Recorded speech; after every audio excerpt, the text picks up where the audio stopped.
Et je peins, je sculpte et je grave la peau. On devient tatoueur par passion en premier lieu.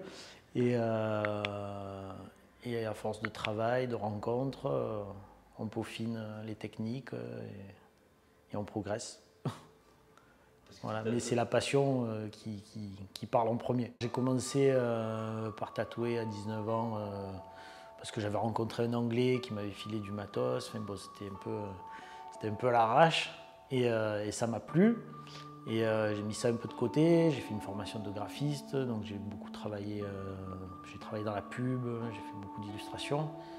Et petit à petit, le tatouage m'a rattrapé et je me suis mis à fond dedans. C'était assez marginal quand j'ai commencé le tatouage. Il y avait quelques shops à Marseille, mais c'était pas ce que c'est maintenant, quoi. C'était encore mal vu. Eh ben, soit on se formait tout seul, soit on trouvait un tatoueur qui voulait bien te former, mais c'était vraiment pas évident à l'époque. Donc c'était un peu galère. Il fallait vraiment être passionné et bricoleur, quoi. Alors le matériel, fallait connaître quelqu'un qui connaissait quelqu'un qui pouvait t'avoir une adresse en Angleterre ou aux États-Unis. Enfin, bon. Après il y a un Parisien, Bruno, que tous les anciens tatoueurs connaissent, qui s'est mis à vendre du matos, donc là c'était un peu plus simple. Mais il fallait souder ses aiguilles, les stériliser, enfin, c'était le parcours du combattant un peu. Là maintenant c'est beaucoup plus facile avec les Chinois qui fabriquent tout. Il fallait souder ses propres aiguilles, il fallait tout stériliser. Et si tu soudais mal tes aiguilles, c'était un petit peu comme si tu avais un stylo qui ne fonctionnait pas. Ça ne marchait pas. Donc ouais, c'était assez compliqué de tatouer à l'époque. Oui, ben, voilà, en rencontrant d'autres tatoueurs. Voilà, ça s'est fait un peu comme ça, quoi, ma formation, en rencontrant d'autres tatoueurs qui m'ont filé des trucs, qui m'ont expliqué, et puis moi, avec mes erreurs, c'était un peu compliqué à l'époque. Ouais. Moi, je l'ai fait sur moi et puis sur mes potes après, hein, mais voilà, comme beaucoup de tatoueurs font, ils commencent par eux et puis après, ils tatouent leurs potes. Sinon, tu peux t'entraîner sur de la peau de cochon, sur des fruits, sur plein de supports. Bah alors maintenant, ouais, avant c'était un peu plus roots, donc c'est sûr que maintenant il faut trouver un tatoueur qui te forme, qui t'apprenne l'hygiène, qui t'apprenne les techniques. Et il faut avoir un bon bagage en dessin quand même pour pouvoir se lancer là-dedans et puis être passionné.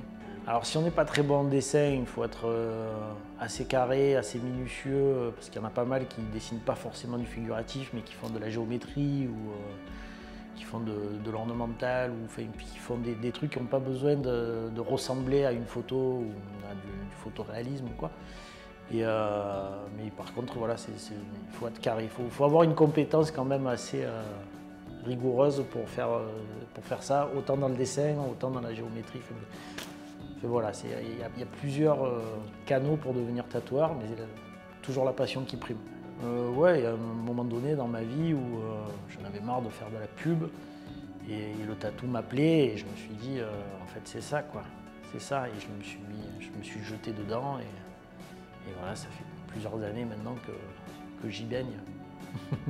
Alors on n'a pas forcément un style avant, puisque l'idée, on est quand même des artisans, donc l'idée c'est de savoir un petit peu tout faire, parce que bon, on travaille pour des gens. Les gens ne veulent pas forcément ce que toi tu as envie de dessiner. Donc ils veulent des prénoms, ils veulent marquer un moment de leur vie avec un motif bien particulier. Et puis après, il y a les passionnés de tatou et qui collectionnent un petit peu les tatouages comme des œuvres d'art, qui eux, là, te demandent ton style, ton dessin. Voilà, donc on commence par faire un petit peu de tout et on affine petit à petit jusqu'à certaines stars qui font, enfin je dis stars, mais c'est parce qu'ils font plus que leur truc, un peu comme des peintres qui ne font plus que leur style. Moi, ce qui m'inspire le plus, c'est le japonais, c'est le noir et gris et c'est le plus japonisant. Après, j'ai fait pas mal de graphiques aussi parce que je trouve ça intéressant. Et des fois, je mélange un peu les deux. Enfin, moi, l'idée, c'est de savoir tout faire pour pouvoir tout combiner. L'avantage d'une toile, c'est que tu fais ce que tu veux, puis si tu te trompes, c'est pas grave, tu recommences. Qu'un corps, on peut pas. C'est un one shot. Et puis tu t'exprimes différemment sur du papier ou sur une toile que sur un corps. C'est un autre support.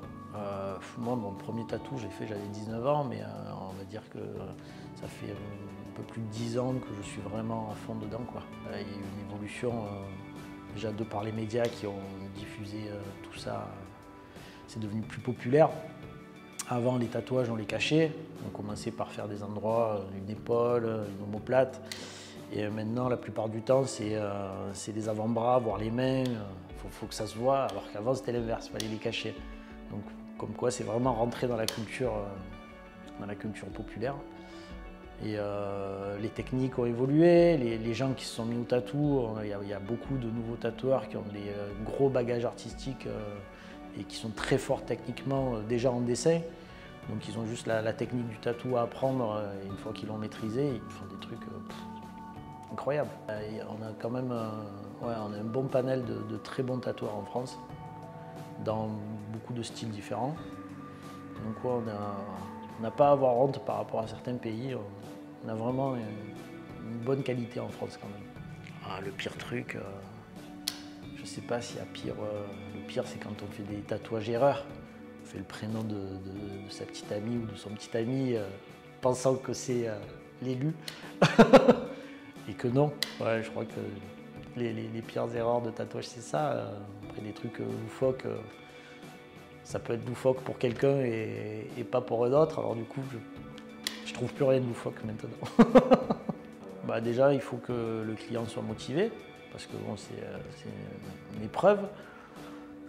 Et quand on s'est mis d'accord sur le motif, on le travaille à deux. Une fois que le dessin est calé, il ne reste plus qu'à le tatouer. Et la personne avec qui j'avais, l'autre tatoueur, avec qui j'ai fait ce projet-là, on en a déjà fait plusieurs ensemble et on a l'habitude de travailler ensemble, on sait comment l'un et l'autre fonctionnent. Du coup, généralement, quand on fait des pièces, ça fonctionne bien, quoi.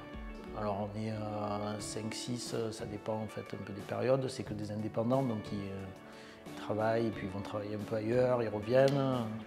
Mais bon, en permanent, il y a ma soeur et moi, parce que j'ai monté ça avec ma soeur. Et puis voilà, on travaille. J'ai des potes qui fabriquent des machines, donc ça c'est cool. Aussi pareil, il faut être bricoleur. Hein, parce que bon, les bonnes machines de tatou souvent sont fabriquées par des tatoueurs à la base. Parce qu'ils connaissent l'outil, donc quand ils le fabriquent pour le tatoueur. Voilà, et ça aussi c'est très enrichissant de savoir comment fonctionne son appareil à tatouer, quoi. Sa machine à tatouer. D'en fabriquer aussi, mais c'était trop compliqué, j'ai abandonné. J'étais pas assez bon bricoleur pour ça. Alors j'en ai plusieurs, je change, et puis pareil, les machines ont évolué avec le temps.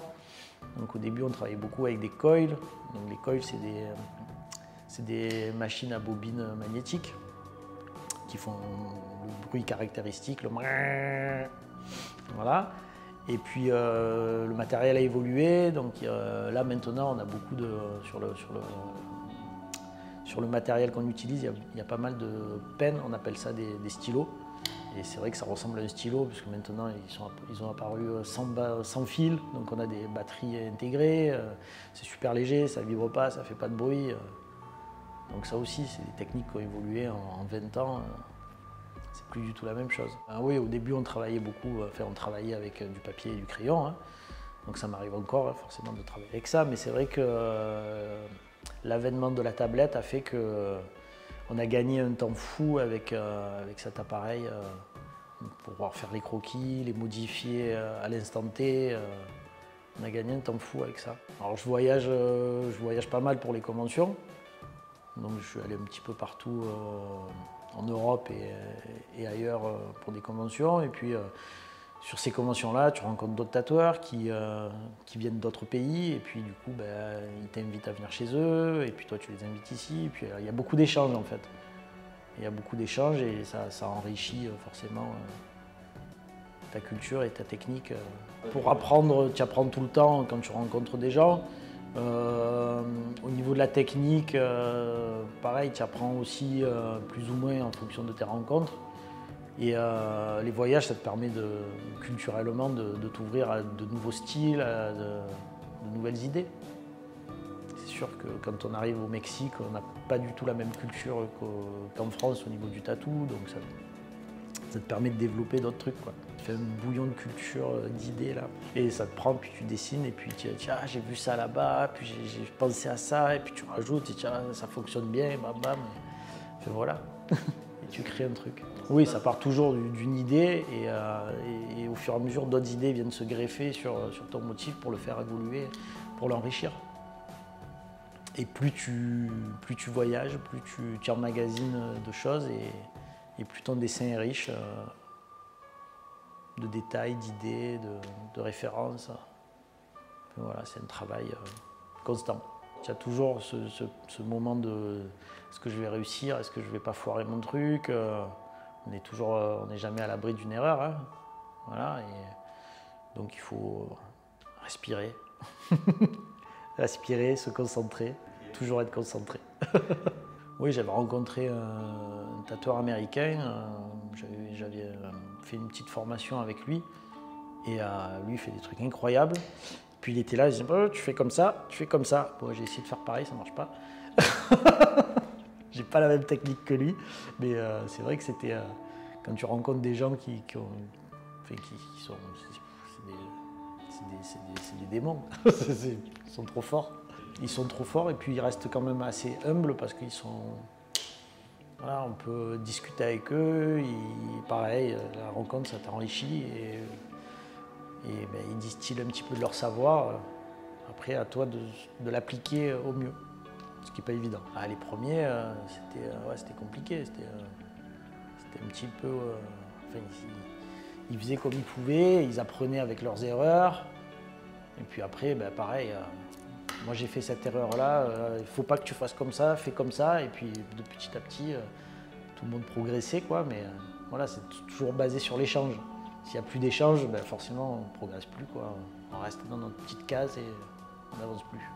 Ça fait ouais, ça doit faire bien une quinzaine d'années, voire un petit peu plus, que ça s'est vraiment ouvert à tout le monde. C'est un peu plus récent, enfin un peu plus vieux plutôt aux États-Unis, parce que ça a démarré avec les chanteurs qui ont commencé à en parler à la télé, qui ont commencé. Ouais, on a toujours 10 ans de retard sur eux, donc ça a mis un peu plus de temps à arriver chez nous. Quand on a peur de se faire tatouer, alors faut pas, forcément ça fait toujours peur, l'inconnu fait toujours peur, on sait que ça va faire mal. Le tout c'est de bien manger, de bien dormir, d'arriver détendu au maximum, et quand on se fait tatouer, de bien respirer et de bien relâcher, de ne pas se contracter, voilà, pour que ça passe plus facilement. Mais ça reste toujours une épreuve.